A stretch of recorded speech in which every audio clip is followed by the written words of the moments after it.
Greetings, friends. Prepare for another thrilling journey as we delve into Reddit's most bizarre tales. We're plunging deep into the quirkiest corners of the web.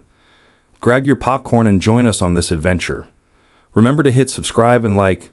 Let's begin. A little over a year ago, a 31-year-old man, came home from work, and my world shattered when I found my wife, a 29-year-old woman, asleep in bed with our two children, her phone on and open to a flirty and romantic conversation between her and someone labeled as Jane. After reading the entire conversation and taking screenshots, I woke her up. I discovered that Jane was actually Jake, and she was in the early stages of an affair with this guy she worked with for several months. Evening quietly descended on the city, painting the sky in soft shades of orange. I was returning home from work, tired but filled with joy at the thought of soon seeing my family. Life was going as usual. My wife, 29 years old, and our two children meant everything to me. Our home felt like a fortress, shielding us from all troubles, and every evening coming back there was a true comfort. As soon as I opened the door, the silence of the house put me on alert. Normally, the kids would run out to greet me, excitedly sharing their daily adventures, but that evening was different. I quietly walked down the hallway toward the bedroom. It was bathed in the soft light of a night lamp, under which my wife and children were peacefully sleeping. I paused at the doorway, gazing at this idyllic scene. Everything seemed perfect, yet something was off.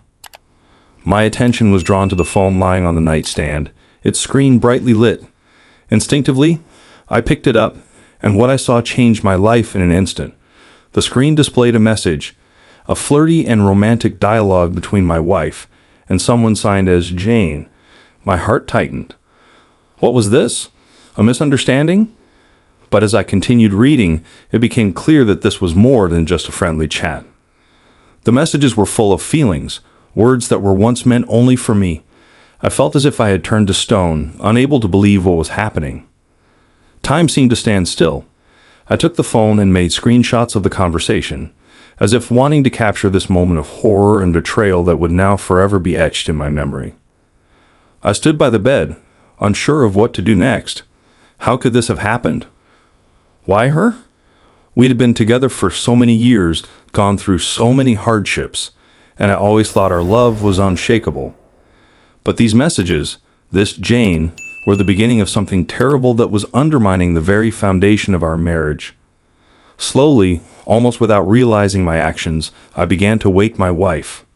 Her eyes slowly opened, at first not understanding what was going on.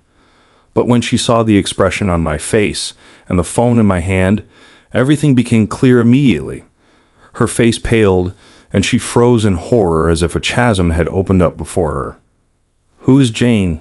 My voice sounded hollow, as if from a distance. She was silent.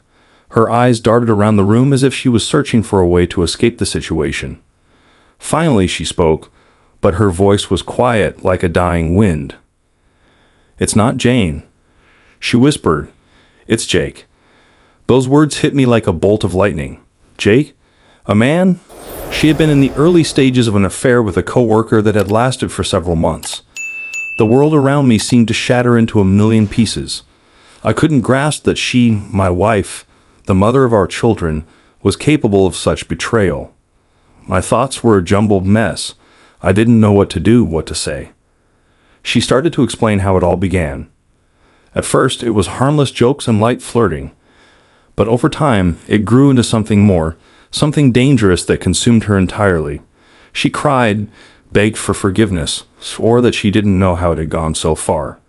She tried to explain that it was just an escape from reality, from the routine that had swallowed us both. I listened to her, but the words made no sense. The woman standing before me was a stranger. The wife I had loved was destroyed, leaving only pain and emptiness in her place. I remembered our happy moments, our wedding, the birth of our children, all the times that I believed bound us together forever. But now it all seemed like a lie.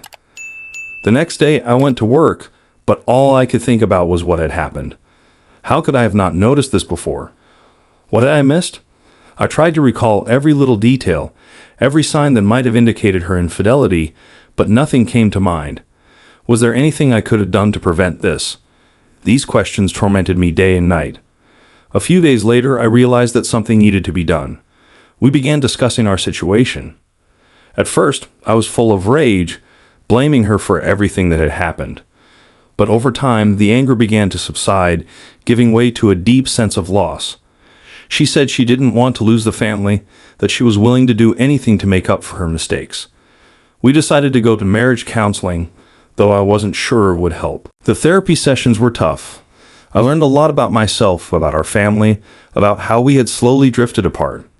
At some point, I realized that we were both to blame for what had happened.